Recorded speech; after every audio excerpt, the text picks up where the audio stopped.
Ayan. Ayan po, no? So, panibagong araw po, panibagong pagpapala naman po na mararanasan natin sa ating Panginoon. Amen po ba? Hallelujah, Lord. May share lang po akong verse, no? Sabi sa mga awit 100, verse 2 to 3, si Yahweh ay papurihan, paglingkuran siyang kusa, lumapit sa presensya niya at umawit ng may tuwa.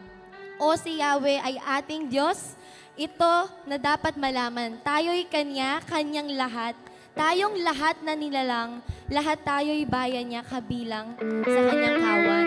Amen po ba? No? Talagang magsaya po tayo ngayon sa presensya ng ating Panginoon. This is the moment that the Lord has made, no? Hallelujah, hallelujah, Lord God.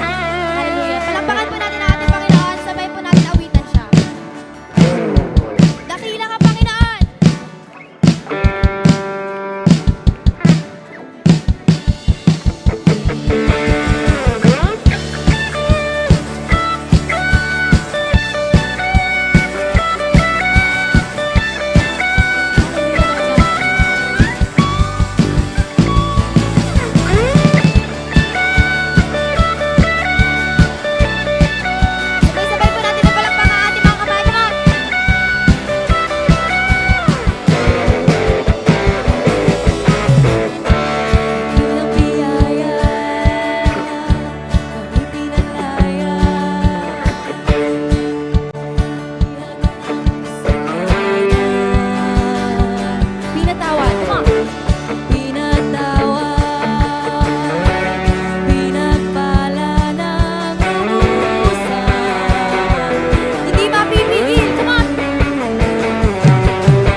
sa Panginoon. Amen!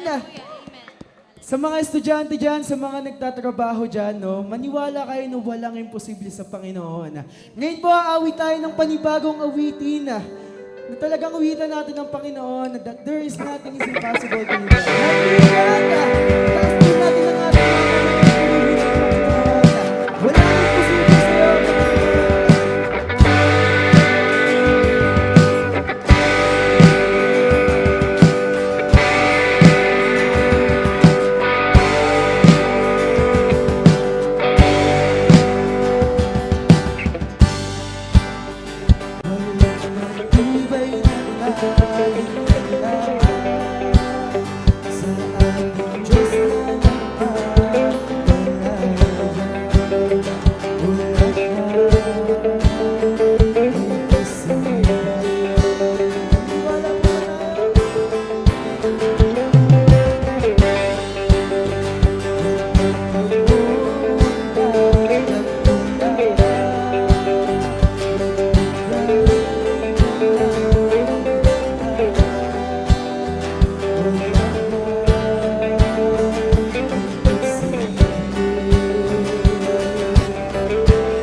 iyo.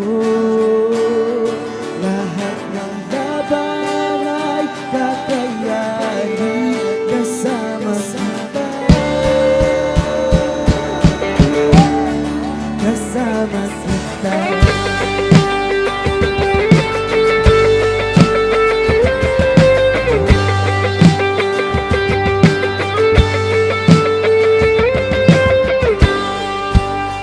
Walang bagyo na mararanasan ang kapayapaan o lahat ay posible.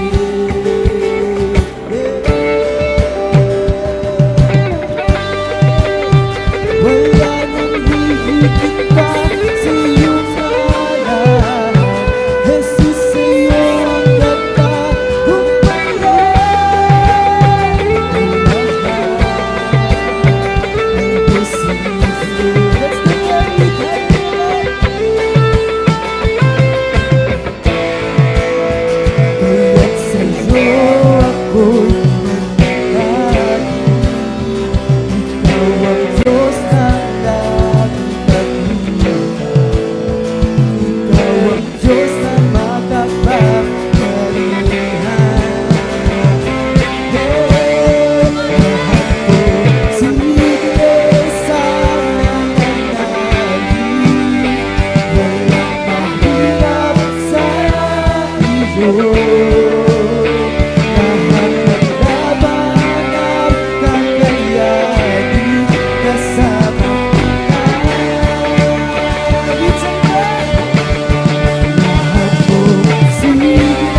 ipalakpak natin mga kamay para sa Panginoon.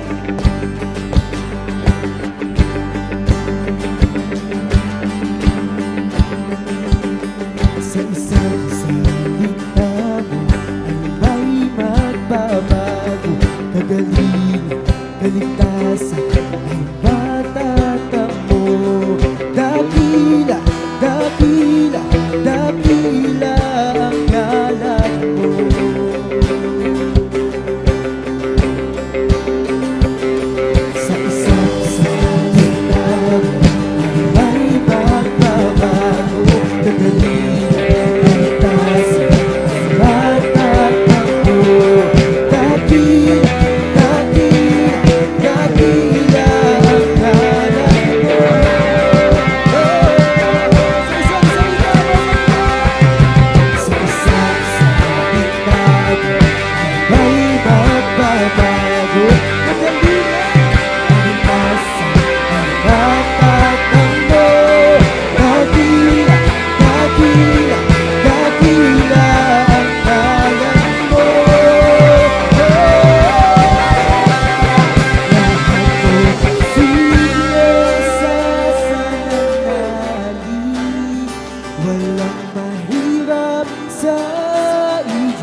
ng laban ay kakayanin kasama kita.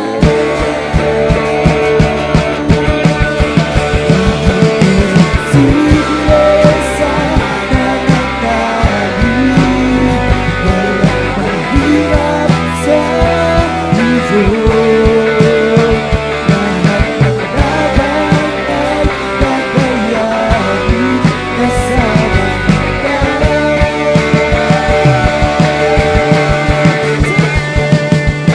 Sa isang bago, ang bawat babago, pagkatiyak, kalikasan, ay tatakang mo. Dakila, dakila, dakila ang ngalan mo.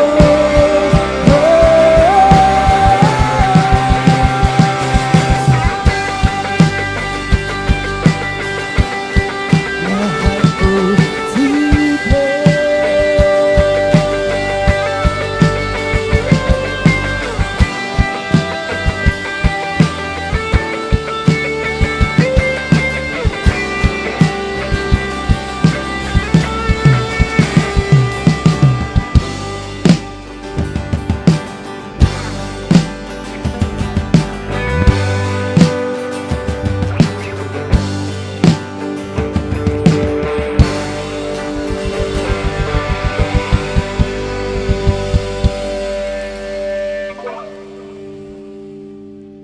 Hallelujah, Lord. Let's continue to worship God.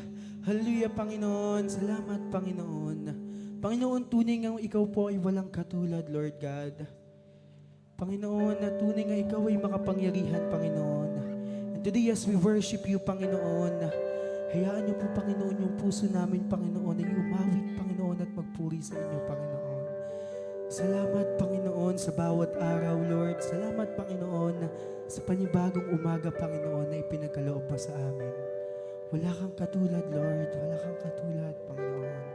Hallelujah, God.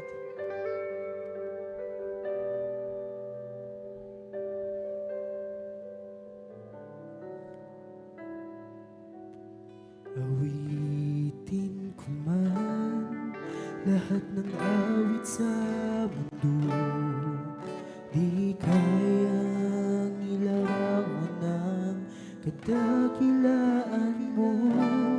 Kulang ang lahat ng tula, kulang maging mga salita upang ihayag ang kabutihan mo.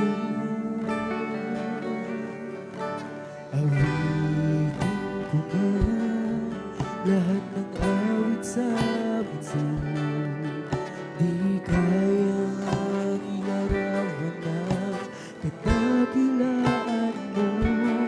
Kulang ang lahat ng tula, kulang maging mga salita upang ihayag ang kabutihan mo. Wala kang katulad, wala nang hihigit sa'yo. Wala kang katulad, wala nang papantay sa'yo. Ikaw ang Diyos noon pa man, maging ngayon at kailanman. Sa habang panahon, wala kang katulad.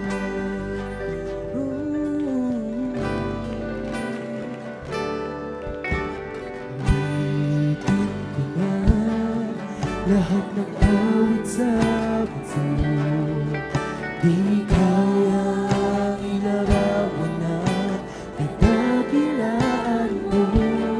Kulang ang lahat ng tula, kulang maging mga salita upang ihayag ang kabutihan mo.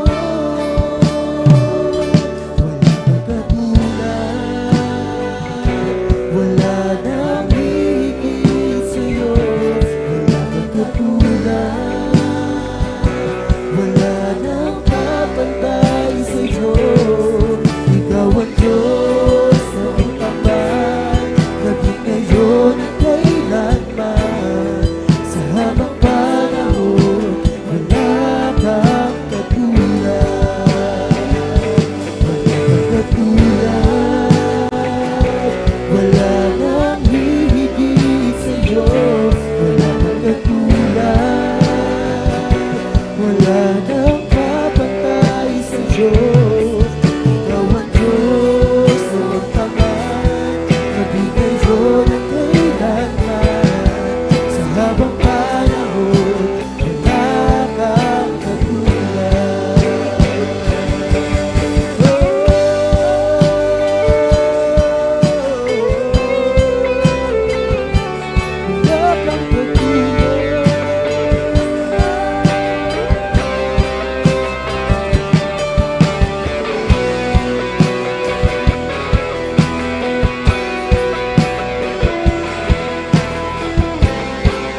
kang katulad, wala nang hihigit sa'yo. Wala kang katulad, wala nang papantay sa'yo. Ikaw ang Diyos noong taman, maging ngayon at kailanman. Sa habang panahon, wala kang katulad. Minsan pa katulad, wala nang hihigit sa'yo. Wala kang katulad, wala nang papantay sa'yo.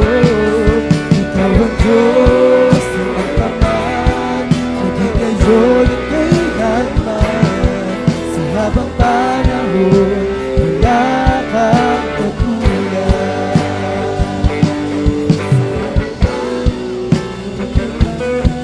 Maging ngayon at kailanman. Sa habang panahon, wala kang katulad.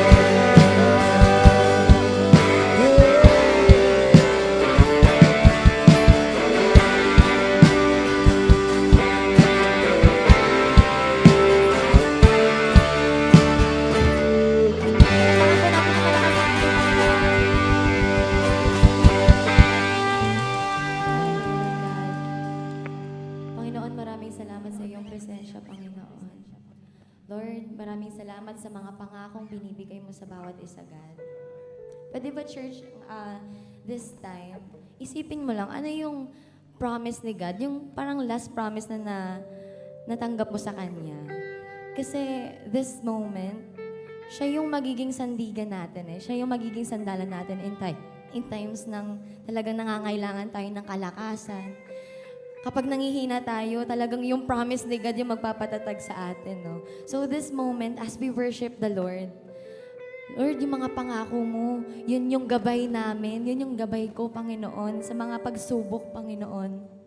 Hallelujah, hallelujah, Jesus. Come on. Hallelujah, Lord God.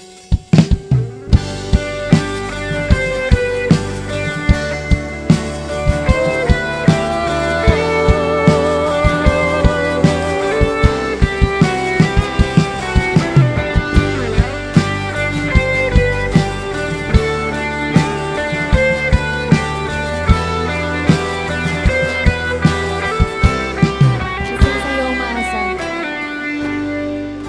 Sa'yo umaasa. Kaibigang tapat at sandigan. Sa'yo nagmula kapayapaan, kabutihan. Di kayang sukatin. Di kayang sukatin ang pag-ibig mo. Mga pangako mo, di ba nagagawa? Come on, you sing. Come on, you sing.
Thank you, Jesus. Thank you, God.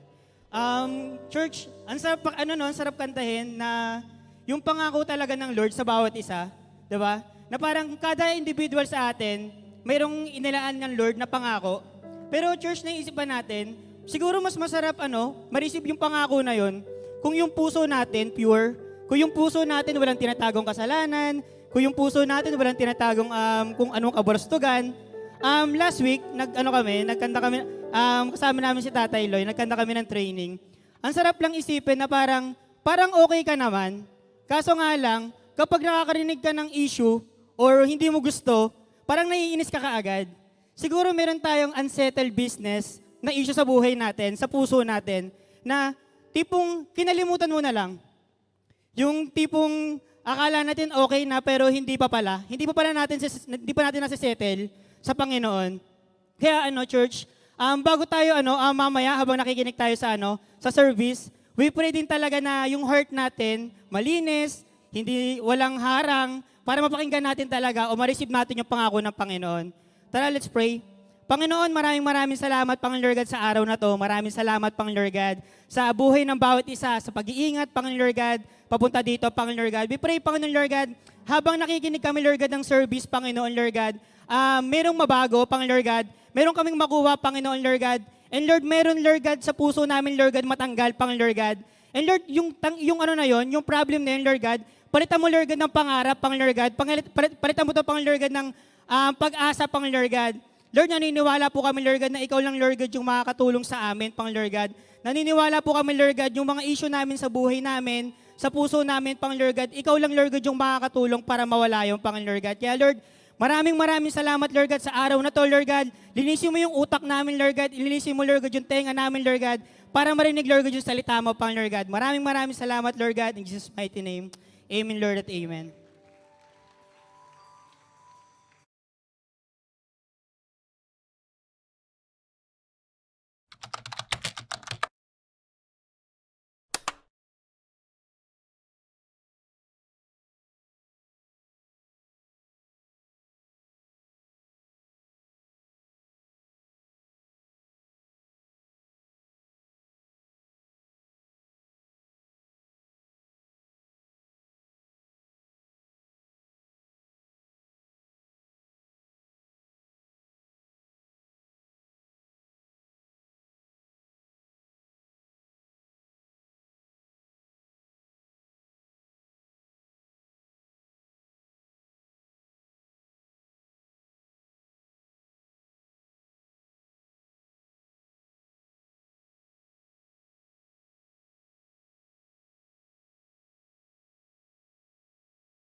Wala na akong magagawa.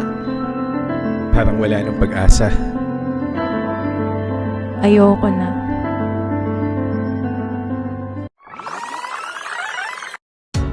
May magagawa ako. May pag-asa sa Diyos. magpapatuloy ako.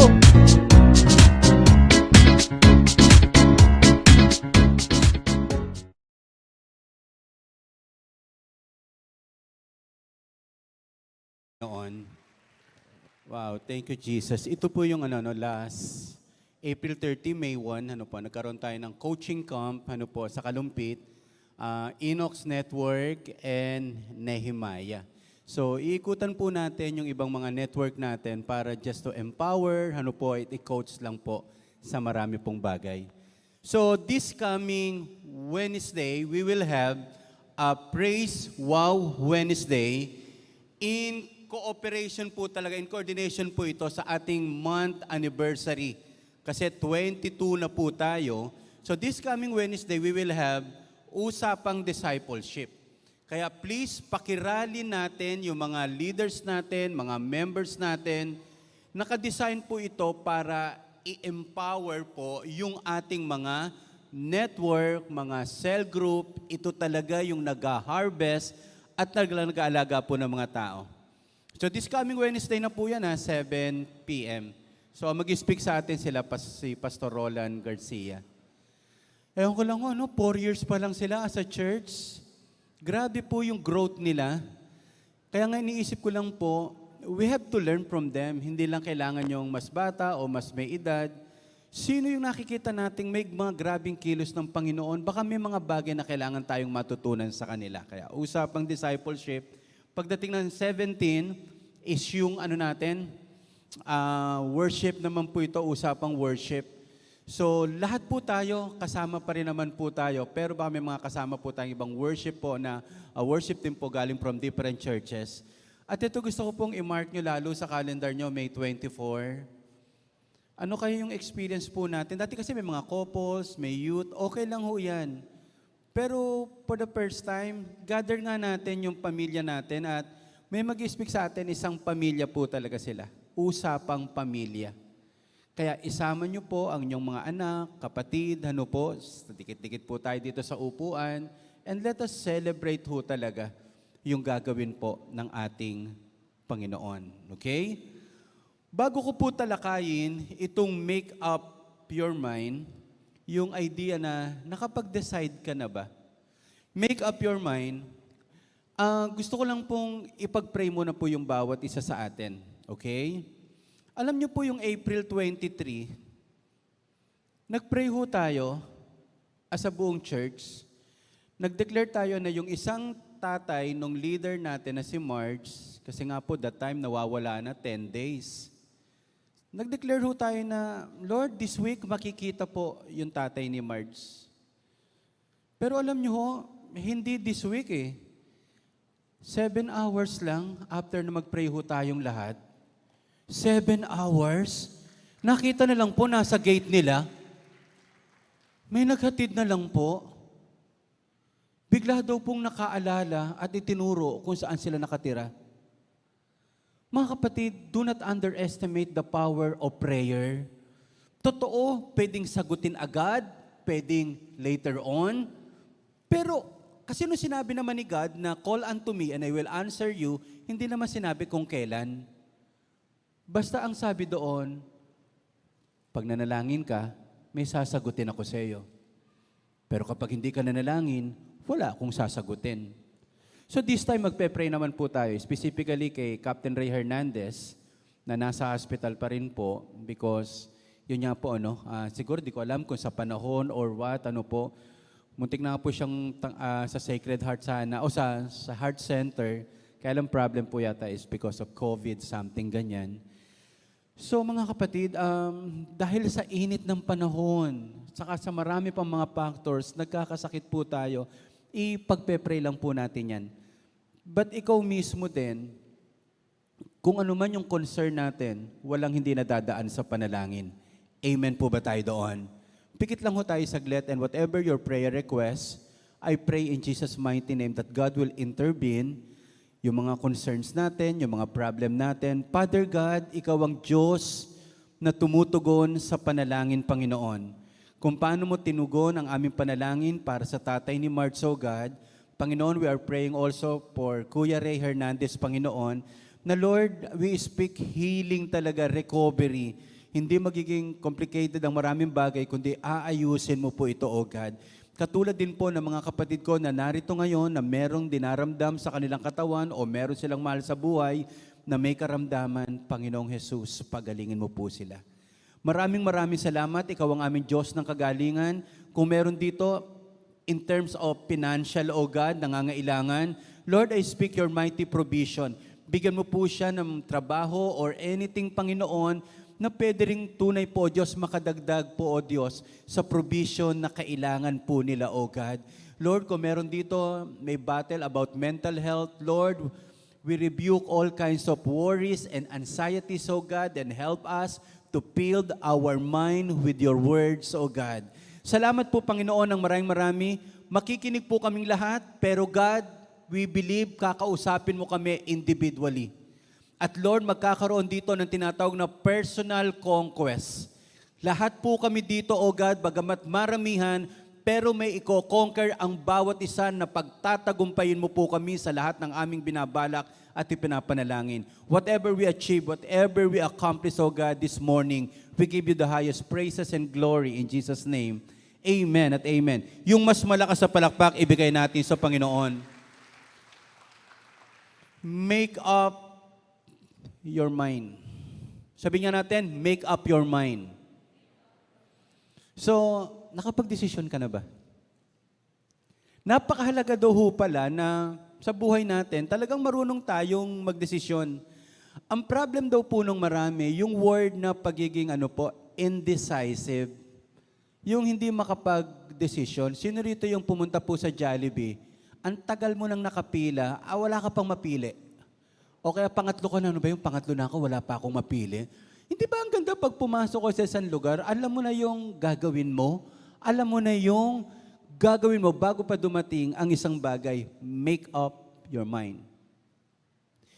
That is the key passage, po natin, yung Romans 12:2, paulit-ulit natin yan. Do not conform to the pattern of this world, but be transformed by the renewing of your mind. Sabi natin lahat, renewing of your mind. Then you will be able to test and approve what God's will is, His good, pleasing, and perfect will. Ang isipan pala natin, kailangan laging nire-renew. Kailangan laging pong nire-renew para maayos at mabago. Nakakatatlong lisensya na ako, hindi pa ako makapag-drive ng dire-diretso at husto.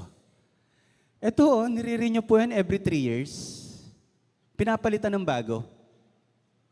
Pagkatapos ngayon po, 10 years na eh. Kinabahan ako. Nung nag-apply po ako at nag-renew po ako ng license, baka may violation ako. Hindi naman ako nagdadrive. Kaya sabi ko, Jack, 10 years ang ibibigay sa akin ito.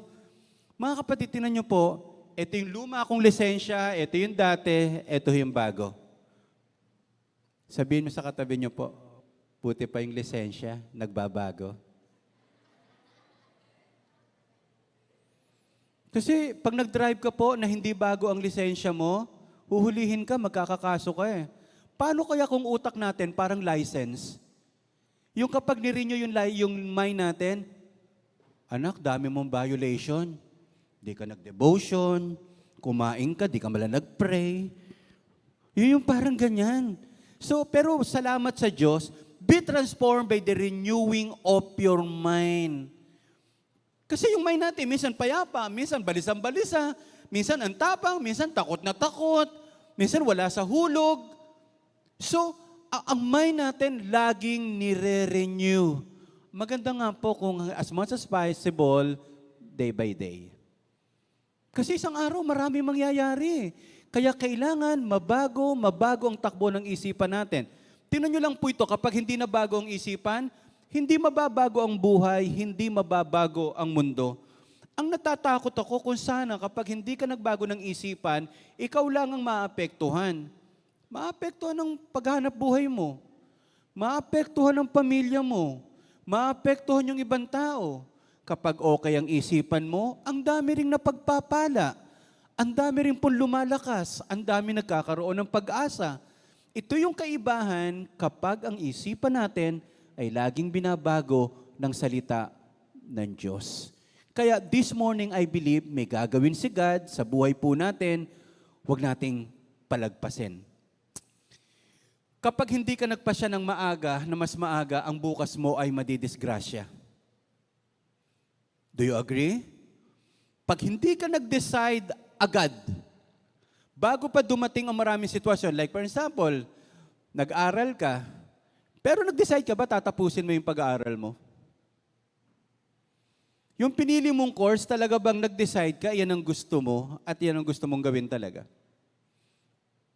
Pag nagpakasal tayo, walang atrasan to. Nag-decide ka ba ng mas maaga? Kasi napakarami talagang tao po indecisive. Hindi makapagpasya. Kaya nga, again, ulitin natin, kapag hindi ka nagpasya ng mas maaga, ang buhay mo ay madidisgrasya. Lord, kahit anong liit ng tinatanggap ko, mag-iipon ako. Pag wala akong inipon, yan ang uutangin ko bukas. You need to make a decision in advance. Hallelujah. Ang hindi pagpapasya ay isang pagpapasya. Ang hindi pagpapasya ay isang pagpapasya na hindi umunlad at umusad sa buhay. Pag hindi ka marunong magdesisyon, hindi uusad ang buhay natin. Pag hindi tayo nagdesisyon, hindi uusad, hindi uunlad ang buhay natin. Challenge ko po sa inyo this morning. Kasi pwedeng iba sa inyo, may dating, pwede sa iba sa atin, wala. Pero make a decision. Kung ano yung matututunan ko ngayon, ipaprocess ko ito. Kaya tayo nag-group huddle. Paano natin i-apply? Pwede makarinig ka, ang ganda ng prayer, pero walang nabago sa prayer habits natin. Pwede pong mangyari yan. Again, indecision is a decision. Ano po? Not to move forward or to make progress in life. Gusto ko pag-isipan nyo ito. Total, mindset naman ang pinag-uusapan natin. Bakit kaya may mga taong alam nila na ito ay mali, bawal at nakasisira ay kanila pa rin itong ginagawa? What do you think? Bawal magtapon ng basura dito. May malaki pang naka-placard po, sign. Nagtatapon pa rin. Hindi ba rin sila marunong bumasa? Marunong bumasa. Marunong ba silang makaintende? Marunong naman po. Pero bakit pa rin ginagawa? Yung mga simpleng illustration natin, bawal tumawid. Bawal tumawid, may nakamamatay. Bawal tumawid, susunod ka ng mamamatay. Hindi pa rin po nagbago. Ngayon tanong natin, mali, tama, nakakapahamak. Bakit ginagawa pa din? Hindi ko po alam kung ano yung sitwasyon nyo. Wala tayong pinatatamaan or what. But yung sigarilyo, lahat ng cancer, inilagay na sa picture, ano po? Nakalagay. Puro cancer, may iba nga, may sigarilyo nga po, kabaong na yung larawan po na nakalagay eh. Malbarboraong, parang ganyan po. Malkabaong. Bakit naninigarilyo pa rin? Hindi ba nila alam na masama? Alam. Hindi ba nila alam na mapaganib? Alam. Ba't ginagawa? Oo nga, ano? O sabi niya natin lahat, oo nga, ano? O baliktarin natin. Baka akala nyo naman kapag mali kasi mahirap labanan. Bakit kaya may mga taong alam nila na ito ay tama, makakabuti, at may magandang maidudulot sa buhay, bakit hindi nila ito ginagawa? What do you think po? Alam nila mabuti ang mag-aral. Ayaw mag-aral. Mabuting mag-exercise. Ayaw nila mag-exercise. Kurutin mo naman sa tagiliran yung katabi mo. Alam niya, hindi niya alam. Alam nila na pag kinain mo to, makasasama sa iyo. Ang tagal ko na pong pinakikinggan at pinonood si Dr. Josephine Rojo about low-carb diet. Nakapag ano naman tayo ngayon, bumabalik na naman yung rice. I will rise. Talagang bakit ganon? Bakit ganon? Hindi naman sa ano ayoyo. Hindi naman sa hindi ko alam yung tama. Alam ko yung tama, pero bakit hindi ko ginagawa? According sa pag-aaral, especially mga tatay, listen to this. At mga magiging mga tatay pa, listen to this. The only way to have a healthy and emotionally successful kids is to spend time with them. Sinasabing ang mga anak na healthy and emotionally successful ay ang mga tatay na sinamahan ang kanilang anak. Hindi po ang tinutukoy ko po yung sama-sama sa bahay. Yung di man lang nagkaroon ng pagkakataon na mag-usap, lumabas, pero gusto mo yan. Ang problema lang, hindi mo ginagawa. Alam mo na tama. Maraming tao ngayon na wala sa church. Alam nila na dapat mag-church. Pero bakit? Nakuha niyo na po yung sagot po. Bakit isang tao, kahit alam niya ng mali, kahit alam niya ng tama, minsan hindi niya ito nagagawa sa buhay? Eto na po. Pagkatapos nito, tapos na ho tayo. Eto lang talaga ang sagot. Sino kaya ang makakapasa? Eto po ang sagot.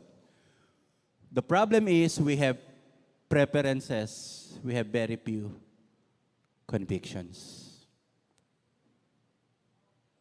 We have many preferences, but few convictions. Marami sa galaw natin, marami sa desisyon natin, ang desisyon natin kung anong madali, kung anong convenient, kung ano yung shortcut. Hanggat maaari, ayaw natin na nahihirapan tayo. Bihira yung conviction. Kahit nakakapagod to, pero ito ang tama, gawin natin. Mahirap ayusin ito, pero ito yung tama, ayusin natin. LTO, tagal kumuha ng license. Pero pwedeng mabilis pag pumunta ka sa mga Pixars. Kung anong pumila, meron naman pwedeng maglakad sa atin. Preference ang tawag doon. Pag ginawa mo yung tama na mahirap, kahit mapapagod ka, ang tawag doon, conviction. Imagine kung lahat tayo, we act according to our preferences, anong klaseng buhay meron tayo?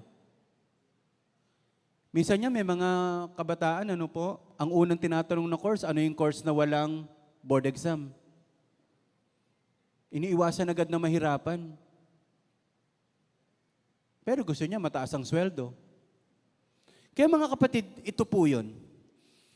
Have you made up your mind to be a man or woman of conviction? Hindi ito ganun kadali. Hindi ganun kadali na magkaroon ng conviction. Kasi kung ang grupong sinasamahan mo, laging madali ang gusto, iiwas ka sa may hirap. Wala, girlfriend, boyfriend na lang, madali lang, Jollibee lang yan eh. Pag nagpakasal ka, kukuha ka ng bahay. Magastos din po yung magjowa. Biro mo, celebrate nyo, day-sari, araw-araw yan. Week-sari, month-sari. Hanggang sa funeral-sari, pag nagkahiwalay kayo. Sasabihin mo, laki ng ginastos ko dito, magkakahiwalay din pala kami. So better to better to stand in conviction kasi, ewan ko lang, ito yung isang dapat na gawin nating mga Pilipino. Kung tayo po, naging lahat po, nag-a-act tayo na kahit mahirap, pero ito yung tama na pinagagawa ng Diyos, may malaking laban ho tayo at mangyayari sa buhay natin. Again, preference. Sabi natin lahat, preference. Sabi natin lahat, conviction. Maraming galaw natin, again, preference, not conviction. Pero anong kahinatnan? Pag doon ka puro sa preference at not conviction, kaya dapat mabago ang isipan.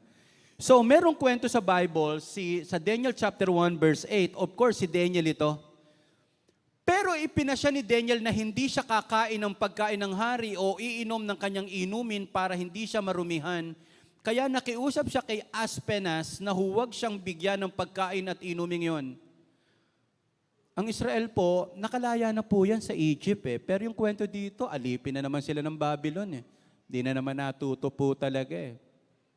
Kaya pag hindi po talaga tayo nakalaya, paulit-ulit lang, babalikan lang din natin yung dating ginagawa po natin kapag hindi tayo nag-decide na eto talaga yung gagawin po natin sa buhay. Pag yung Babylon, especially si King Nebuchadnezzar, kapag sinakop niya po ang buong praise, ang kukuhanin niya dito, lahat ng matatalino. Lahat ng magagaling. Yung hindi nag-aaral, ipanggagatong niya sa hurno. Ganong kalupit si King Nebuchadnezzar. Matatalino din po yung mga mananakop, po? Hindi niya kinukuha at ginagawa pong alipin. By the way po, yung mga pinili, hindi nila ituturing na alipin yun, ipaglilingkod. Iyon sa hari. O tingin po kayo sa akin. Dati habang binabasa ko to, kala ko si Shadrach, Meshach, Abednego at Daniel, marami palang Israelites. Nakabata ang kinuha pero hindi naman nabanggit ang pangalan nila. Most likely because they live according to their preference, not on their convictions. Pero sino lang ang pinagpala sa bandang huli? So eto, pinapakain sila ng pagkain ng hari. Pero sabi po ni Daniel, Sir, huwag niyo na po pakainin kami niyan kasi unang-una lahat kasi nung pagkain ng hari, ino-offer muna sa kanilang Diyos-Diyosan. Pagkatapos po, iyahain po sa kanila. Si Daniel, ayaw niya yung mga bagay na makasisira sa kanyang relationship kay God. Pero sa totoo lang po, tingin muna po kayo sa akin, issue to ng hunger or appetite. Nakapag-desisyon ka na ba kung ano yung kakainin mo? Huwag muna ho tayo sa physical. Maraming tao gutom sa kapangyarihan. Gagawin ang lahat kahit pumatay. Maraming tao gutom sa appreciation, acceptance. Lahat gagawin para matuwa ang tao sa kanya. Have you made a decision to restrain yung mga bagay na makasisira sa atin? Kasama po yan Kasama po yan. Kaya mga kapatid, ingat sa appetite. Meron po talaga ako napakinggan po, at napanood din. Sabi nila, marami raw nag-gym, nagpapalaki ng katawan, punong-puno daw ng takot yan. Although hindi naman siyempre lahat, may mga gusto silang i-cover sa buhay nila. Mga kapatid, kapag tayo po masyadong gutom sa acceptance ng mga tao, lagi ka maghahanap ng likes. Lagi ka maghahanap po sa maraming bagay. Bago ko po makalimutan sabihin ito, kapag ikaw may conviction sa loob, less ang paghahanap mo sa labas ng kung ano mang pagkilala sa buhay mo. Can I hear amen? Palakpakan muna natin ang Panginoon. Come on mga kapatid. So, ang daming pagkain na ipinahain sa kanya, di ba? Sinong ayaw nito? Kung ikaw aalipin, di ba pangarap mo makakain ng masarap? Guminhawa? Pangarap natin lahat yan, magbuhay hari, magbuhay reyna. Pero si Daniel, I will not sacrifice, I will not compromise my relationship with God. Makakain lang ng masarap. Kaya hangang-hanga ako sa mga taong mahirap pero may dangal. Yung hindi mo kang patay gutom. Yung kahit sabi niya, tara kain ka muna. Hindi, busog pa. Pero namumutla na. Pero may mga tao naman, kapapasok lang, ano atin dyan, ano ulam natin dyan? Sabay, bukas sa rep. Para may bacon pa pala. Ate, pakiluto nga ito. Iyo ba to? Iyo ba to? Iyo ba to? Masarap lang sa una yun yung bisitang ganon, pero masarap ding ihulog sa bintana yung ganon Yung ang kakapal ng mukha, pagkatapos mainit ang mata, may pwedeng ibalot, may pwedeng iuwi. Mga kapatid, di baling mahirap, wag lang patay gutom. Di baling walang pera, pero wag lang magnanakaw. Hindi na baling medyo mahirapan tayo, wag lang makasakit ng ibang tao at makaperwisyo. Pwede ho ba magkaroon tayo ng conviction? Ang Kristiyano hindi pabigat sa mundo, pagpapala sa mundo. Amen? O malakas sa palakpak yung naniniwala, yung may conviction. Minsan nakakalungkot po eh. May mga tao kahit simbahan, tinatalo po eh. Papasok sa simbahan, manghihingi. Pati ho magnanakaw, pumapasok na sa simbahan, pero purihin ang Panginoon. Pati magnanakaw, uhaw na sa Panginoon. Ingat lang kayo sa bag nyo. Ano po? So ang problema natin, yun po talaga yan, out of our convenience, minsan ano po, nawawalan na tayo ng dangal, papatol sa mayaman, kahit hindi na mag-aral. Ano ba naman yun? Ganun na lang ba ang buhay? Ganun na lang ba ang buhay po? Hindi na baling, gustong-gusto ko yung palabra de honor. Gustong-gusto ko po yung word na delikadesa. Nung unang panahon, yan daw po ang nawala sa atin. Yung mataas yung hiya natin. Masarap din po yung may hiya, ano? Yung may hiya, yung nahihiya ka, uy, natutulog na yung kapitbahay. Video okay pa tayo. I wanna lay haba niyan down. Hihirit pa yan. 12:00 na ng gabi. Dyan, dyan, dyan, dyan, dyan, dyan, dyan. 90. Hindi ho pwede yung mindset natin. Kung dito kami masaya, masaya nga kayo, dami namang napeperwisyo, kulang na lang, murahin kayong lahat. Pwede bang ganun? Ganito talaga ako eh. Yun nga yung problema natin. Dahil ganyan ka, tayo magbago, ang dami mong taong nasasaktan. Hindi ho ba? Kaya ito po, ano ang kabayaran? Sabi po ni Daniel, huwag niyo po kaming pakainin ng 10 araw. Sa akin, gulay lang. Sila mag-samgyup sila. Ako, gulay lang. Pero alam niyo po, after 10 days nga, ang ganda ng katawan ni Daniel. Nagda-download po ako ng picture ni Daniel. Wala akong makita kasi sa internet naman, yung Daniel, parang puro pang Sunday school, yung picture. Wala akong makita matino, puro mga graphics, ganito.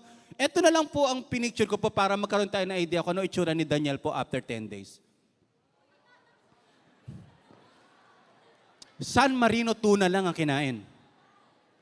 So yun po yan, kaya mga kapatid, hanggang ngayon, totoong-totoo po yan, ang dami mga bata hindi kumakain ng gulay. Kahit sa amin lang ho, pag pinakakain namin ng gulay, parang akala mo, pinapatay sila, ayoko pang mamatay.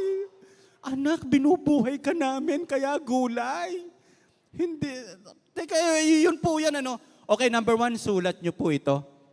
Number 1, you need to develop convictions in the area of moral purity. Alam niyo po kaya sabi kong word na develop, hindi naman instant, hindi naman overnight lang eh. Pag-aralan mo lang, maaaring nahihirapan ka ngayon, pero pag-aralan mo to draw the line in the area of moral purity. Para kapag dumating yung sitwasyon, hindi ka na mahihirapang magdesisyon.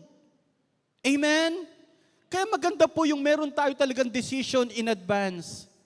Kaya alam nyo, napakaraming mga, buti lang, meron tayong Alab Kabataan na nagtuturo ng mga values at mga, especially mga professional naman, ito yung gusto ko pong i-coach para kapag nag-asawa, medyo alam na po yung gagawin. Kasi nakakalungkot din, may mga tao pong medyo, sabi natin, ngayon lang nakakilala sa Lord, gusto nilang gawin to, medyo nalagpasan nila, pero again, hindi pa huli ang lahat. Wala kasing nagturo lang po. So, hindi mo na, not necessarily agad sex ang pag-uusapan po natin, moral purity. Tinan nyo po, parang ganito lang, sa dating, hindi akin po ito kahit yung message na ito, kinuha ko lang din po ito. Ang purpose ng dating is for clarity, not intimacy. Hindi naglilinggisan na kayo, ano nga ba pangalan mo uli? Saan ka nakatira? Ano, may pag-asa ba ako sa iyo? Magkayakap na nga kayo, tatanungin pa kung may pag-asa siya. Bigyan mo naman ako ng time, wag mo akong pressurein. Ano ka ba? Ang dating is for clarity. Why? Why clarity? Kausapin mo yung tao, what you see is what you get. Kung wala yung pangarap, tutuluyan mo ba yan? Kung yan, kung makasagot sa magulang, yan ba yung pakakasalan mo? Kung yung tao yan hindi nagsisikap, yan ba yung pakakasalan mo? Pag tinanong mo, pag may nanligaw sa'yo, may PhilHealth ka ba? SS. Meron. Ipon? Wala. Saan nakatira? Wala rin. Pag nag-asawa tayo, saan tayo titira? Wala rin. Oh, wala ka. Totoo po yun. Minsan tatanungin mo paano, bakit nung gano'n asawa ko, ikaw pumili niyan eh. So, mga kapatid, hindi, saan ang guhit? Saan yung line? Kaya ang estudyante, mag-decide ka na ngayon. Hindi ako mag-girlfriend or boyfriend hanggat nag-aaral ako. Wala na, tahimik na tayo. Hindi ako magbo-boyfriend hanggat walang nanliligaw sa akin. Eh, syempre naman. Alam nga naman ikaw pa manligaw. So, ang point natin is, hindi ba kaya nga dito kala nila is ganito? Diploma muna. Bago po relationship. Ang nangyayari ho sa atin kasi, birth certificate muna bago pag-aaral. Eh, ang hinahanap ng magulang mo, diploma, hindi birth certificate. Nay, may apo po kayo. Ang tuwa. Manong kamukha nyo? Hindi, magkaroon lang tayo ng conviction or standard. Kaya lang, magtulungan po tayo kasi talagang mahirap po ito. Hindi naman ho natin naalis. Katulad din naman natin, nangyari din po sa amin yan. Nakakabobo talaga kapag na-inlove. Ha? Yung wala ka ng ibang alam? Yung pag pinamili ka pa na magulang mo, sinong pipiliin mo? Kami na magulang mo o siya? Siyempre, siya. Nabubo, nawala na ng kaalaman. Kaya nga, tinan mo, that is a moral purity. Doon muna tayo, moral purity. Kaya lang ang problema natin, kahit paanong pangaral ng church, kapag pinapayagan ng magulang, patay ang turo ng church, yari na tayo. Bandang huli po, ang masama pa, ang church. Pinapayagan nga ako ng magulang ko, kayo pa. Yung ano. Sabihin mo sa magulang mo, sensya na ha. Bible kasi yung tinuturo natin. Minsan mas magaling pa yung tao kaysa Bible eh. Ano po? So moral purity. Pangalawa, tingnan niyo yung verse na ito. Set your minds on things above, not on earthly things, for you died and your life is now hidden with Christ in God. When Christ, gustong-gusto ko yung, word na to. When Christ, who is your life is not your boyfriend. Sa totoo lang, your life is not your parents. Your life is not your job. Your life is not your business. Even your ministry. Your life is Jesus. Kung meron kang conviction na yan, laging ang tingin mo sa sarili mo ay complete. Because Jesus complete us. Then you also will appear with Him in glory. Tingin po kayo sa akin. Paano ko makapag-worship ng tama ng Sunday? Isang linggo kong nasa pornographic site. Pagkatapos kakanta tayo, I worship you. Pagkatapos, isang linggo kang nakipagchismisan ng kasiraan ng buhay ng tao. Purihin ka, O Diyos. Purihin ka, O Diyos. Ang sarap makipagsipsipan o makipagchismisan. Paano ka makapag-worship? 6 na araw, mali ang buhay natin. Pagkatapos pupurihin natin ng Diyos, sinaksakan natin ng mga basura, yung utak po natin. Sinaksakan natin na inalaw natin na makapasok yung mga pangit na bagay. Pagkatapos magwo-worship tayo ng Sunday. Let us draw the line. Anumang makasisira at makaapekto sa relationship ko kay God, hindi ako aapak. Si Daniel, tinayuan niya. Kahit anong sarap ng pagkain, di ako maiinggit sa iyo. Bigyan mo ko ng tinapa at talong, okay na sa akin to. Ang sarap yung nasatisfied ka sa Diyos, kaysa lagi yung satisfaction mo, hinahanap mo sa mundo at sa ibang tao. O kung natututo po kayo, malakas sa palakpak, ibigay natin sa Panginoon. Huwag ko kayo mag-alala kasi hindi naman ito isang bagay na natutunan din natin agad on the process eh. Kasi pag ang kinakausap mo walang values, wala ka rin makukuhang value sa buhay. Kapag sinasamahan mo lang din, pare-pareho katulad mo lang din mag-isip, Mahirapan po tayo. Number 2 is this. Okay, teka muna. It's time you establish some convictions in the area of just how pure God wants you to be. Mga magulang, huwag niyo pong i-allow na mag-internet ang inyong mga anak na hindi nakabukas ang pinto at hindi nakaharap ang monitor sa inyo. Kapag inalaw niyo po ang inyong anak na magkulong at may dalang gadget, wala na po kayong control kung ano ang pinapanood nila.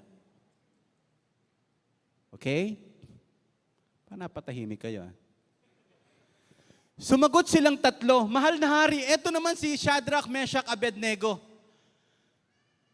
Bawal gumawa sa rebulto, bawal hindi lumuhod sa rebulto na katulad kamukha ni King Nebuchadnezzar. Yung tatlong guwapings, hindi po lumuhod. Yun ang conviction nila. Sumagot silang tatlo, mahal na hari, wala po kaming masasabi tungkol dyan. Kung talaga pong ganyan ang mangyayari, ililigtas kami ng Diyos na aming pinaglilingkuran mula sa naglalagablab na hurno. Ililigtas niya kami mula sa inyong mga kamay. Pero, kung hindi man niya kami iligtas, gusto naming malaman mo na hindi pa rin kami maglilingkod sa inyong mga Diyos o sasamba sa rebultong ginto na ipinagawa ninyo. And that is conviction. Ito po yan, no? Baka akala nyo, monumento ni Bonifacio to, hindi po. Monumento po ito ni Nebuchadnezzar. Kasi para malaman ni Nebuchadnezzar kung sining loyal sa kanya, halimbawa alas 5, tumugtog yung sounds, kailangan lumuhod na, uy, lahat sumusunod sa akin. Ganun siya ka-paranoid sa buhay. Pero yung tatlo, si Shadrach, Meshach, Abednego, hindi lumuhod. Kaya lang po, by the way, may kabayaran ang conviction. Mahirapan ka, masaktan ka, pwede kang mamatay because of your conviction. Yun ang kaibahan. Ang preference, laging hinahanap yung convenience. Pero ang conviction, he or she is willing to die out of his conviction. Tingnan nyo po, anong parusa sa kanila?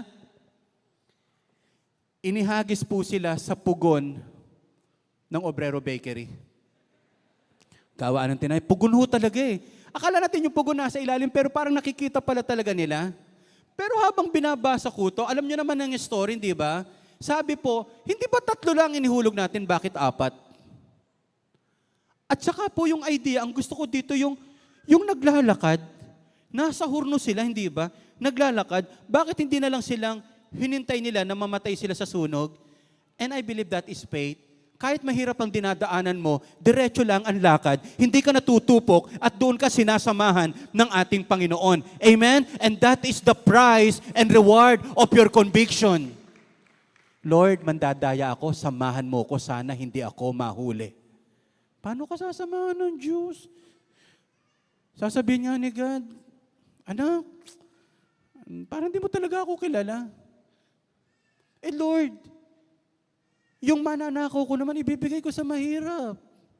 Wow, Robin Hood ka ba? Kwento lang yon.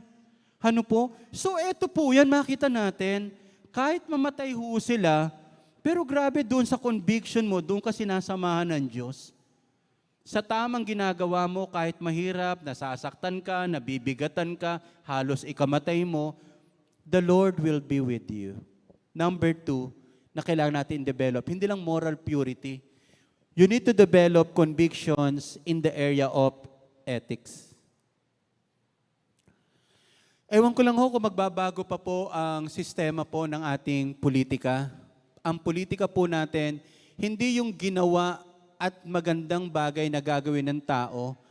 Usong-uso talaga sa atin at normal, mudslinging talaga. Batuhan ng dumi, siraan. Kaya ngayon dito, kung mayroon senador na magaling, sisirain na yan unti-unti. Alam nila kasi kalaban na ho yan eh. Ganun na ganun ho tayo. Normal sa atin din po, yung talagang gumawa ng masama, basta wala lang huli. Parang ganyan, wag lang mahuli. Moral ethics po, pag masama, masama. Kapag hindi talaga tama, hindi po talaga tama. Kailan kaya makakapagnegosyo ang mga Pilipino na hindi naglalagay? Kailan? Kailan kaya tayo magkakatulungan na ang sarap magnegosyo kasi hindi yung puro pera ang hinahanap sa atin. Ako po, sinasabi ko ito, personally, this is my conviction ngayon. This is my conviction ngayon. Huwag mong hanapan ng gobyerno. Tumulong ka na lang sa gobyerno. Mula po nung nagkaroon tayo ng maliit na farm, at inikot ko po yung agency ng different governments, huwag kang umasa na may pupunta na taga-gobyerno maghahanap ng bakanting lupa. Oy, paano ka namin kayo matutulungan? How can I help you? May mga binhi kami. How can I help you? Ay, wala pala kayong patubig. How can I help you? Patawarin po ako ng Diyos. Madalas lang sila sa seminar. May certificate. Kaya nga, wala sama ng loob. O, hindi ko nahahanapan ng gobyerno. Tutulong na lang ako. Hindi po ba maganda po yung ganon? At least yung conviction na alam mo, may problema, tumulong ka na lang. Kaysa sabihin pa natin yung pangit, siraan pa natin, tulungan natin. Congratulations sa mga munisipyong hindi nagbabago ang empleyado. Nagbago na ang Pangulo, pero same pa rin, sila pa rin. Kaya mga kapatid, minsan regardless kung ano ang sama ng government, tulungan na lang po natin. Eto po, Babylon yan. Hindi po ba? Hindi gobyerno ng Israel. Pero itong sila Shadrach, Meshach, Abednego, pinagbuti rin nila ang trabaho nila upang sa pagbuti ng trabaho nila, pati gobyerno ay tunay ng pagpapala. Amen po ba tayo doon? Oh, God bless the Philippines. Malakas sa palakpak, ibigay natin sa Diyos. Pag nahuli po kayo ng traffic enforcer, ano ang ginagawa nyo ho? Ha? Ginawa ko ba yon? Sir, nag-swerving po kayo eh. Ha? Isa lang naman ang line ah. So minsan po, laging palusot, laging excuse. Ganyan na ganyan po ang sistema po natin, Pero napakaganda ro pala, either sa batas ng trapiko, even sa magulang po natin, sa parents natin, ito pala yung magandang sabihin ho natin, morally ethics po ito. Ang sarap po nito na practicing kaya natin to this week, mga kabataan. Okay lang po ba? Practicing natin to, mga kabataan. Gawa muna kayo ng mali. Wag ganun. Ano po? Yung pag minagawa kayo ng mali, eto sasabihin nyo po kayo, tama po kayo, ginawa ko po, mali ako. O, balik rin natin. Mami, mali ka. Ako ang tama, humingi kayo ng sorry. Di ba ang sarap? Tama po kayo, ginawa ko po yon, mali po ako. Baka ito pag sinabi sa atin po, talaga nakaka-humble agad kahit na sabihin pa nagkamali ka pa. But because you are honest and humble ka, nadudurog din po yung puso ng mga tao. Parang baka, sige sa susunod, wag mo na ulitin to ha. Pero yung minsan, wag ho natin tatablahin mga kapatid, kahit traffic enforcer po, kasi inilagay po sila ng Diyos. Ano po? Sa kapangyarihang ipinagkatiwala sa akin, yan ang sabi ng MMDA. Sabi ng MDA, sa kapangyarihang ipinagkatiwala sa akin ng Republika ng Pilipinas, ako ay MMDA, bus! Huminto ka. Ang kapangyarihan, humihinto talaga yung bus eh. Ano po, yung iba ginawa nga lang humps, may mga sinasagasaan na rin po ngayon eh. So mga kapatid, pag mali-mali, just say sorry. Huwag yung puro palusot, argue, tayo ang tama, o something na ganito. Practicein nga ho natin. Sabihin natin, tama po kayo. 1, 2, 3. Sabihin po natin, ginawa ko po. Mali po ako. Di ba? Pag ganyan ang usapan natin, maganda ang relationship. Huwag yung laging hahanap tayo ng masisisi. Ba't mali pala to, hindi ka naglagay ng signage, o hindi ka naglagay ng ganito, ng ganyan. Hindi po, pag mali tayo, sabihin na lang ho natin mali. Huwag na hong makipag-argue. Okay? Again, preference is oriented toward convenience. Lahat kasi tayo parang gusto natin kung ano yung madali, ano ang mabilis, wag na maabala. Conviction is oriented toward sacrifice. Ang mga taong may conviction, they are willing to sacrifice. They are willing to die for sa kanilang pinaniniwalaan at tinatayuan sa buhay. Sino ho rito nag-decide ka na ang pamilya, ipinakikipaglaban yan, hindi nilalabanan. Amen? At hindi pinababayaan. So yung faith at paglilingkod natin sa Panginoon, hindi po yan isinasantabi, inilalaban po yan na kahit anong mangyari, gagawin natin ang pinagagawa ng Diyos. Last story na lang po, ito pa rin kay Daniel. Walang maipintas kay Daniel kundi yung kanyang spiritual life. Grabe naman to. Kung ang pagiging Kristiyano ay isang krimen,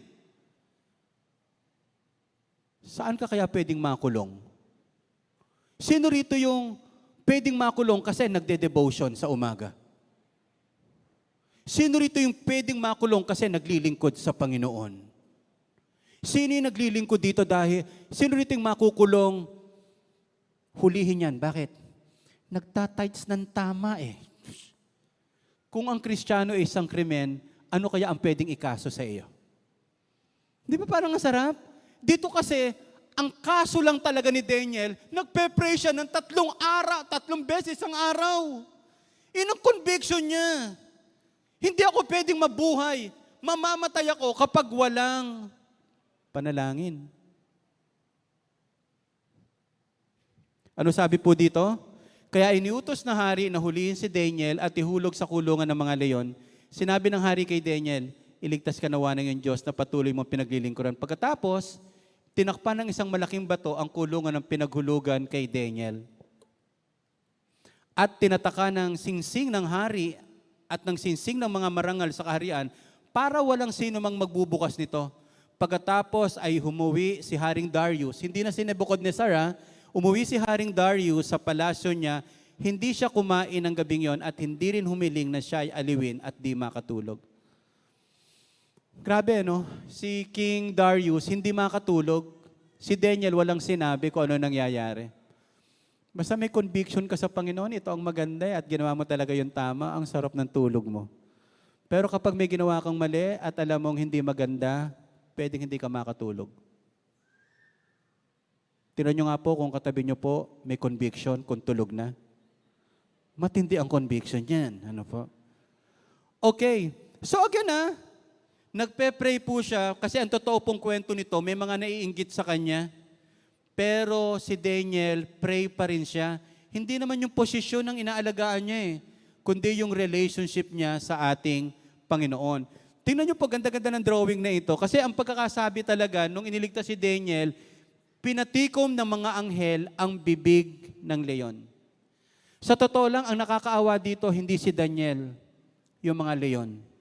Kapag hindi inalis si Daniel, mamamatay ang mga leon sa gutom. Kaya habang nagpe-pray din yung mga leon, Lord, tanggalin mo na yung mokong na to. Mamamatay na kami, Lord. Gutom na kami, hindi kami makakain. Itong anghel na to, tinikom pa yung bibig namin, napilitan tuloy kami mag-fasting. O sa madalit sabi po, si Daniel, hindi po hindi po napahamak. Number 3, which is the last, you need to develop convictions in the area of spirituality. Kailangan natin mag-convict. Kasi katulad Sunday, bakit may mga Christian na hindi nag-church ng Sunday, may iba hindi? Preference and convictions. Kung gusto ko lang mag-church, preference. Pero whatever happens, nasa presence ako ni God ng Sunday, that is conviction. Hindi ko sinasabing, ito talaga yung tama na gawin mo or what, pero sinasabi natin, ang salita ng Diyos, ang dapat natin panghawakan. We need to spend time alone with God every day. Do you agree? Agree tayong lahat, pero hindi pa rin mananalangin po ang marami. Kahit alam mo, tinuro, tama, kailangan, you will not pray pa rin to spend every day pa rin to prayer. Napakahalaga po niyan. Sino rito, do you agree, ang mga bata pa lang turuan na natin ng Bible at pinapa-attend ng kids church or Sunday school? Ang mabigat ito, pag pumapayag ka na hindi mag-church ang iyong anak at pinapagalitan mo siya pag hindi pumasok sa eskwelahan, ano ho ang problem natin?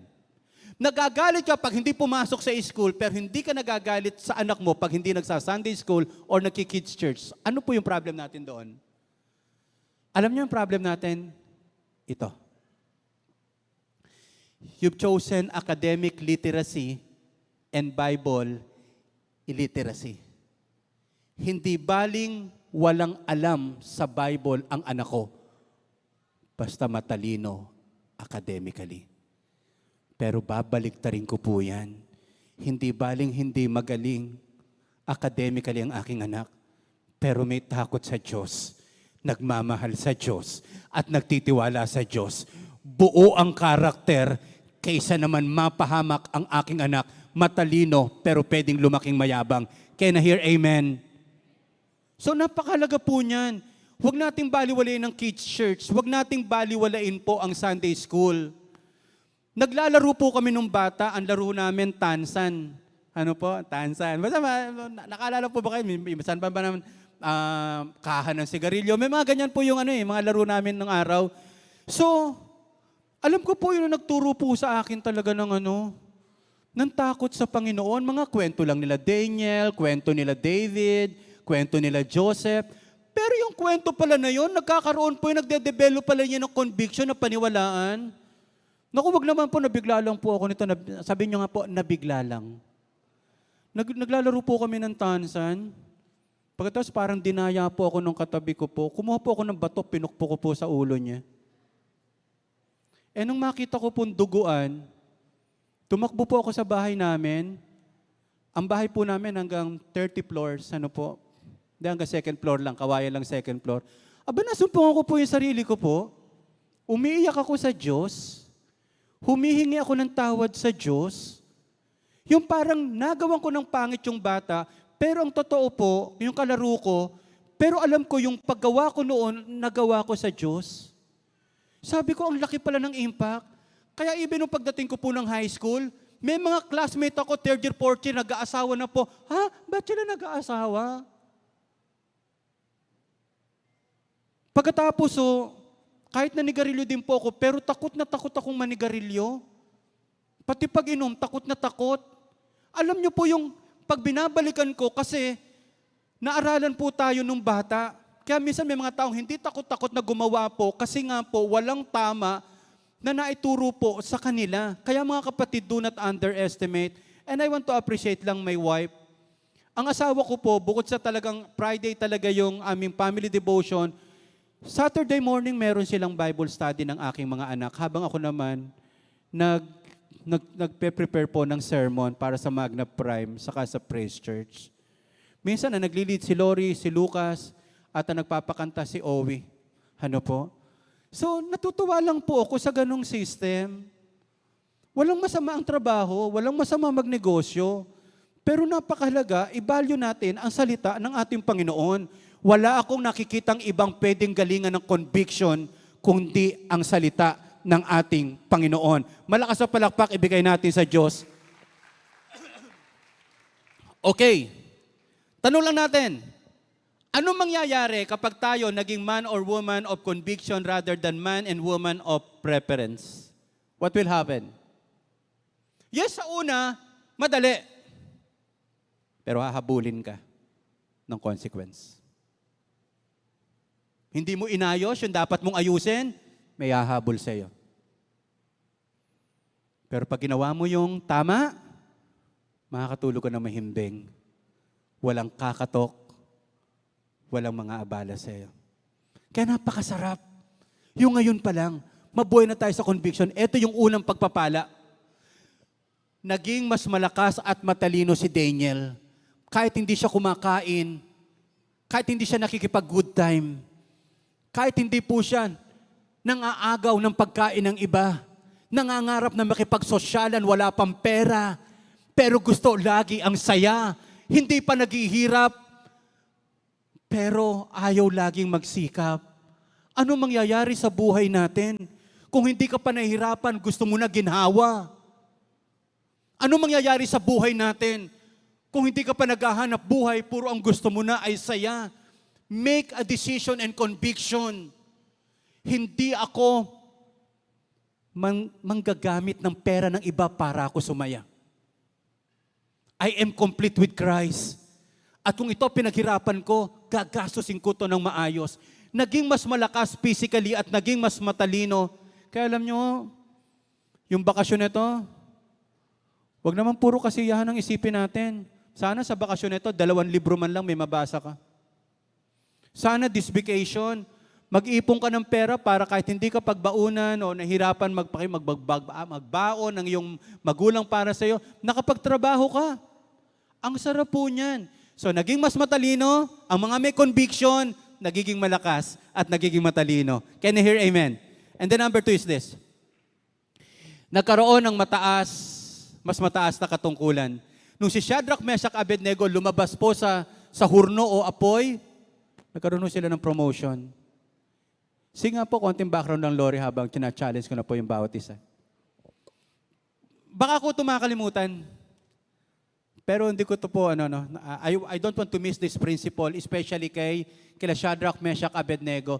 Nung pinili po ba ni King Nebuchadnezzar si Shadrach, Meshach, Abednego, and Daniel, mga sikat po ba sila?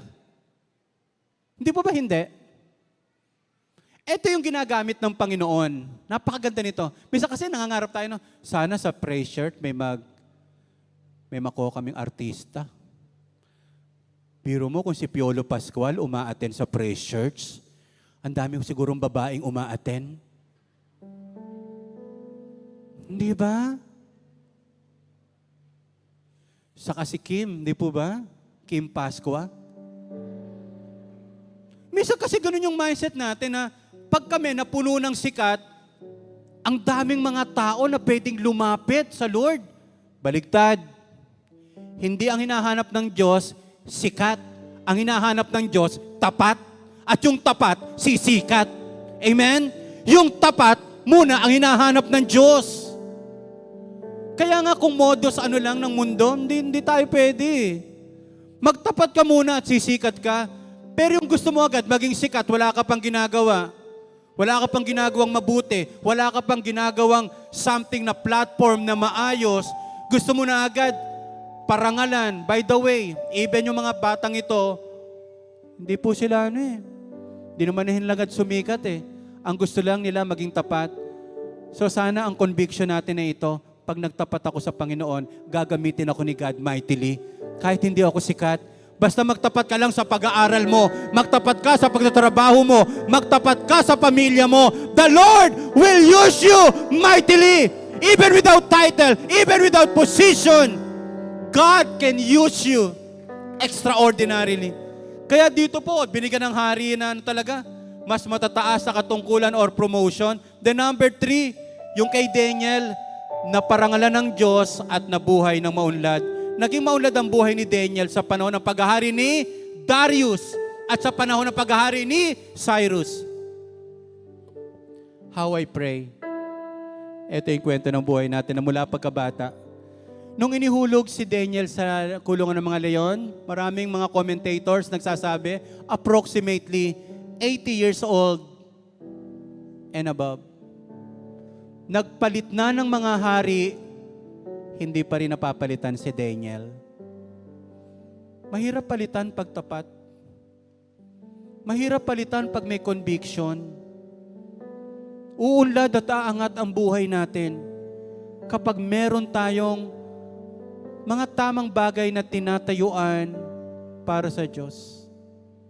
Sana meron ka malang kahit isang conviction na alam mo pag sinabi ng Diyos, gagawin niya yan. Yung conviction lang na, basta magiging honest ako sa pagtatites, hindi lang yung basta maihulog ko. Kung may conviction kang ganun, bata pa lang, hindi ka pagkukulangin ng Diyos. Pag may edad ka na po kasi, nangihinayang ka ng ibigay. Nangihinayang ka magbigay ng malaki. Kaya bata pa lang po, kapag naturuan na natin sa pagkukonviction, sa pag-ibig sa Panginoon, hanggang sa pagtanda po nila. Hallelujah. Tayo po tayong lahat. Thank you, God. I believe God wants every single one of us to be men and women of conviction, not preference. Madali nga, ang kasunod naman, walang kaayusan. Madali nga, pero bukas, mahihirapan ka naman. Madali nga, pero hindi tatayo. Kasi wala pong magpapatuloy na itinayo sa pandaraya. Walang magtatagal na itinayo sa panloloko. Wala pong tatagal at mag-i-stay sa buhay na ito kapag hindi natin ginawa yung tama na nais ng Panginoon. Regardless, sige sabihin natin, may mali tayo, umpisa naman natin gumawa ng tama. O nagkamali tayo, immature tayo, umpisaan mo na mag-mature. Conviction. Conviction. One of my conviction in serving God is this.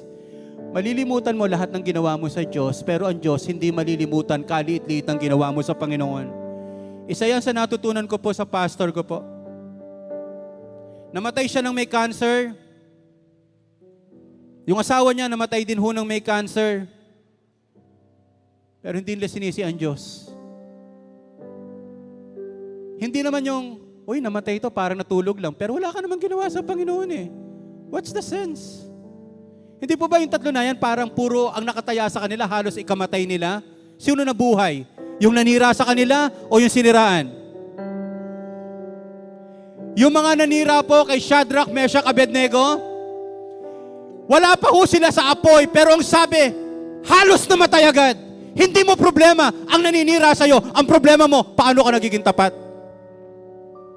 I cannot control the mind of other people. I cannot control the behaviors of other people. Pero kaya kong kontrolin ang aking iniisip. At hindi ko sila pananagutan. Si Daniel, ang ganda-ganda na sinabi niya, mahal na hari, ang Diyos na pinaglilingkuran ko ng tapat, ang magliligtas sa akin mula sa kuko ng mga leon. Sana may conviction man lang tayo noon. Sabi naman ni David, ang Diyos na tumulong sa akin para patayin ang oso at mga sumisira sa tupa ay ang Diyos din na magtatanggol sa akin. What is your conviction to God? What is your conviction? Pag-aaralin ako ng Diyos kahit mahirap ako kasi mayaman ang Diyos ko. What is your conviction to God? Nalulungkot po talaga ako. Ang dami ko rin nakakausap ng mga pastors pag nagme-mentoring po kami. Ang titindi ng pananampalataya pero walang pinaniniwalaan. Kayang mag-sermon ng blessing pero pag pinag-usapan ng mga kakulangan, mga ninenervyos. As I serve God, God will serve my family. As I serve God. Minsan sabi nga ni Lena, nung birthday ko po, Daddy, natutuwa naman ako sa confidence mo at conviction mo sa Lord. Pero kung naman sinasabing laging mamamatay ka, nalulungkot din kami noon. Na kahit mawala ka, hindi pa babayaan ng Diyos yung pamilya natin. Totoo naman. Kaya ang request na lang na asawa ko, sabay daw po kaming mamamatay. O tara, mag-travel tayong sabay palagi. Pag nahulog ang eroplano, bumagsak sabay tayo. But ang point lang natin is, yung mga pangit na bagay nga, pinaniniwalaan mo. Sana ang paniwalaan mo naman, may Diyos na totoo na nagpapala ng lahat ng ginagawa. Kahit simple lang na yun, no? Eto nga lang, tingnan nyo po. O, sige, kalimutan nyo na yung lahat. Lagi naman akong ganyan eh. Kalimutan nyo na lahat, wag lang ito. Panalo na tayo, uuwi tayong lahat ng masaya. Tingnan nyo. Basahin nga natin ng malakas, sabay-sabay. In 1, 2, 3.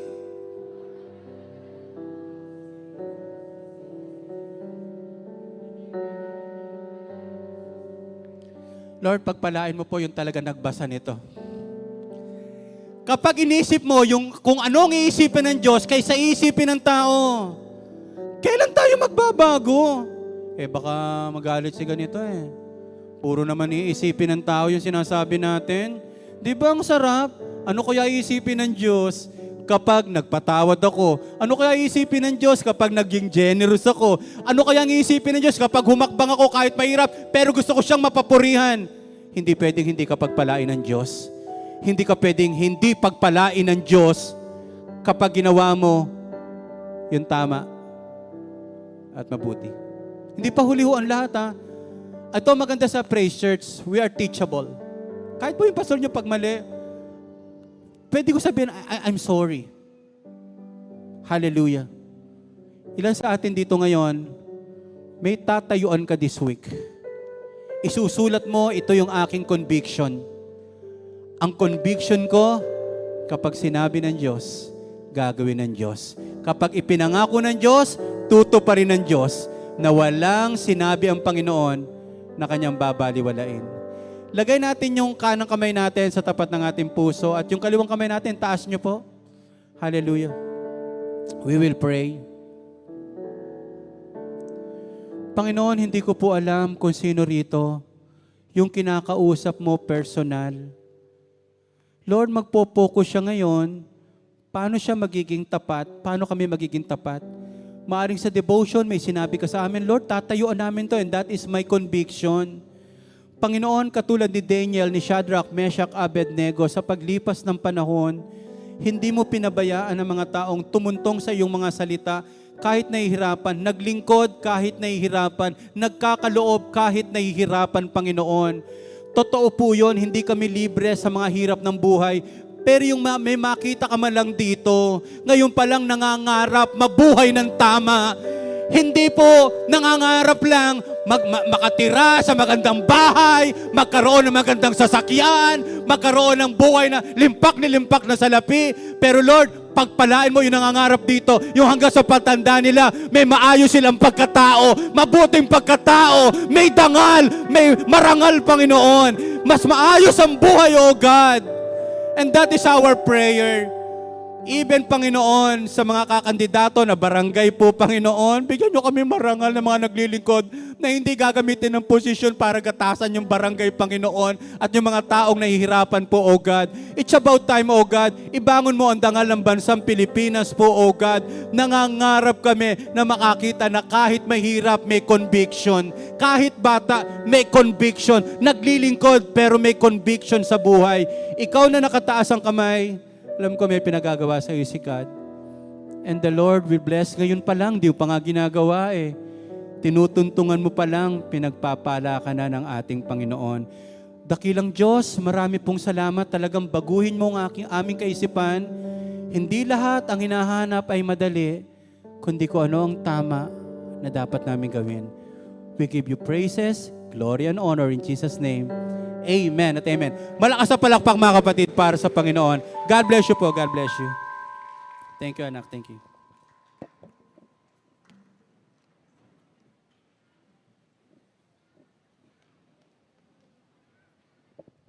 Hello po, good morning po sa ating lahat. Bago po tayo magsimula, ako nga po pala si Michael ng Nehemiah's Network. Dumako po tayo sa ating pagkakaloob. Bago po yun, i-share ko lamang po yung naging kabutihan ng Lord sa buhay ko. 1, 2, 3, hanggang sa nakaapat po ako pag-take ng licensure examination for professional teacher. Bago po ako nakapasa po ako last March 2022. Doon po ako pinalad na makapasa through prayers at pagkakaloob ng Lord sa buhay ko. Napakabuti po ng Lord sa buhay ko po dahil last September 2022 naman po ay nang naglabas ng application for hiring for Teacher 1 sa Division Office ng Manila. Napakabuti po ng Lord. Kasi po pinag-pray ko po ito kung ano po yung magiging kaloob niya po sa akin. Madami po naging struggle sa buhay ko. Pero pinanghahawakan ko po yung word na Isaiah chapter 41 verse 10. Yung huwag kang matakot sapagkat ako'y sumaiyo, huwag kang manghina sapagkat ako ang iyong Diyos, aking palalakasin ka, tutulungan ka, at aalalayan ka. Kahit na kinakapos po ako during that time po, napakatapat pa rin po sa pagdating sa pagkakaloob. Hindi rin po ako pinagkulang ng Lord kahit nung dumating yung pandemya. Si Lord po talaga nagbigay sa akin ng mga pangangailangan ko nung nasa nung nag-ano po ako sa board exam at sa mga requirements sa public school. Di man po material na bagay lahat ng balik ng Lord sa buhay ko, pero yung pag-iingat niya po sa akin sa pagtatrabaho, yung mga paghahanap buhay, yung pag hindi ka nagkakasakit, blessing na po ng Lord sa atin yun. At yun nga po, nagpapasalamat po ako sa prayer at pagkakaloob natin. Hindi po ako binigo ng Lord natin. Kasi po, last November 2022, ilang buwan lamang po nung pumasa po ako sa board exam, ay nagbunga po ang panalangin at ng prayer ko po. Dahil yan po sa pagkakaloob natin. Ay isang ganap na rin po akong public school teacher sa division ng Manila, kung saan po ay nagtuturo na po ako sa public school. Bali ngayon nga po ay nasa ika-6 na buwan na po ako. Maraming salamat po sa Lord kasi hindi po ako sinuko, hindi po ako bumitaw sa pangakong binigay niya po sa akin. Sige po, tayo po ay manalangin. Lord, maraming salamat po sa oras na ito, sa mga blessing na aming natatanggap sa araw-araw. Thank you, Lord, sa mga opportunity na binigay mo sa amin. Lord, pag-pray nyo rin po kami sa tapos ng aming bawat isa. I-bless nyo rin po yung mga nag-aaral at mga nagtatrabaho, Lord. Maraming salamat po dahil hindi po kami ninyo iniwan, kundi araw-araw nyo po kaming kasama sa aming panghanap buhay. Maraming salamat, Lord. Ito po ang aking panalangin sa pangalan ni Jesus. Amen at amen.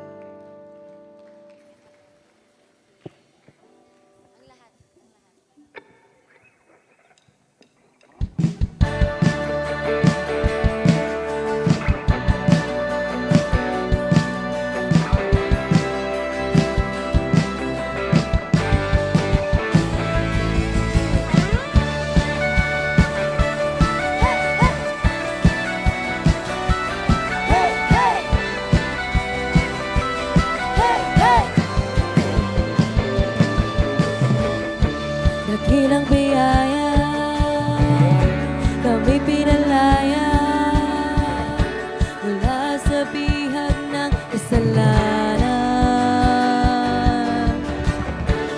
Pinatawad, pinagpala ng lubusan.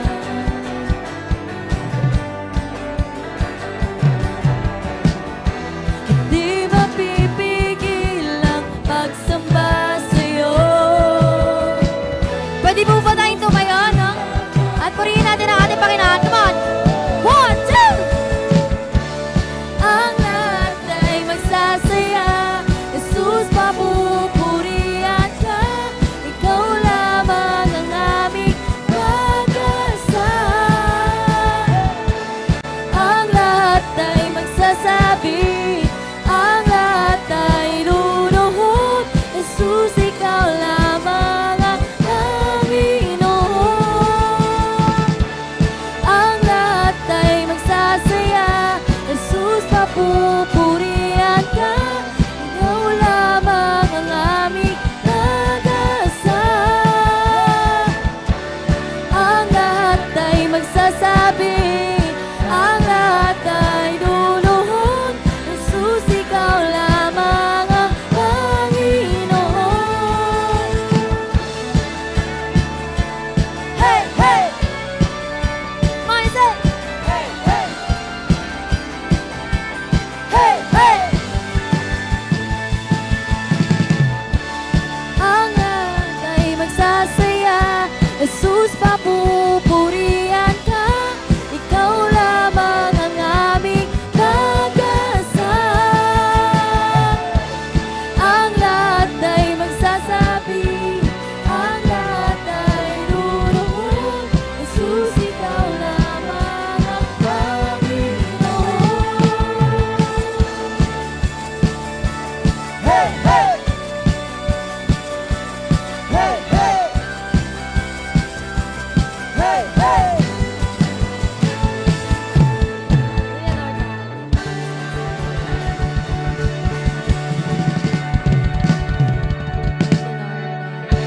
God bless po. So may short announcement lang po, no? Sa Saturday po, may gaganapin po sa